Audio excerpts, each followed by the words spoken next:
ரசிகர்கள் எதிர்பார்த்து காத்திருந்த புஷ்பா 2 திரைப்படம் கடந்த 5ஆம் தேதி வெளியானது. படம் வெளியாவதற்கு முந்தைய நாள் பிரீமியர் ஷோ ஹைதராபாத்தில் வெளியானது. அங்கு நடிகர் அல்லு அர்ஜுன் வருகை தந்தபோது தியேட்டர் வளாகத்தில் ஏராளமான ரசிகர்கள் திரண்டனர். அப்போது ஏற்பட்ட கூட்ட நெரிசலில் சிக்கி ரேவதி என்ற பெண் பரிதாபமாக உயிரிழந்தார். அவரது மகன் படுகாயமடைந்தார். மருத்துவமனையில் அனுமதிக்கப்பட்டிருந்த சிறுவனுக்கு மூளை சாவு ஏற்பட்டது. இந்த சம்பவம் சமூக வலைதளங்களில் வைரலான நிலையில் ஒருபுறம் அல்லு அர்ஜுனுக்கு எதிர்ப்புகள் கிளம்பின, மற்றொரு புறம் அவருக்கு ஆதரவாக குரல்கள் ஒலித்தன. இது ஒரு புறம் இருக்க, உயிரிழந்த பெண்ணின் குடும்பத்துக்கு எப்போதும் உறுதுணையாக இருப்பேன் என அல்லு அர்ஜுன் கூறியிருந்தார்.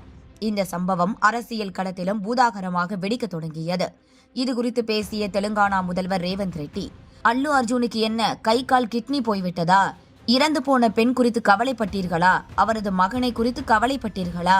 தெலுங்கு சினிமா உலகம் சமூகத்திற்கு என்ன சொல்ல வருகிறது என ஆவேசமாக கேள்வி எழுப்பியிருந்தார். இதற்கு விளக்கம் அளிக்கும் வகையில் பேசிய அல்லு அர்ஜுன், தியேட்டரில் நடந்த நெரிசல் ஒரு விபத்து, இதில் யாருடைய தவறும் இல்லை.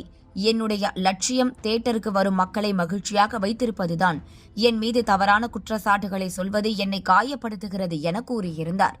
இந்த நிலையில் நேற்று ஹைதராபாத்தில் உள்ள நடிகர் அல்லு அர்ஜுனின் வீட்டிற்கு ஒரு கும்பல் புகுந்து அங்கிருந்த பூந்தொட்டிகளை அடித்து உடைத்தனர். மேலும் கற்கள், தக்காளிகளை வீட்டுக்குள் வீசி தாக்குதல் நடத்தினர். அது மட்டுமின்றி அங்குள்ள காம்பவுண்ட் ஏறிய சிலர் அல்லு அர்ஜுனுக்கு எதிராக கோஷமிட்டனர். இதனால் அந்த பகுதியில் பரபரப்பு ஏற்பட்டது. இதுகுறித்து தகவல் அறிந்து வந்த போலீசார் அங்கிருந்த நபர்களை கைது செய்து விசாரணை மேற்கொண்டு வருகின்றனர்.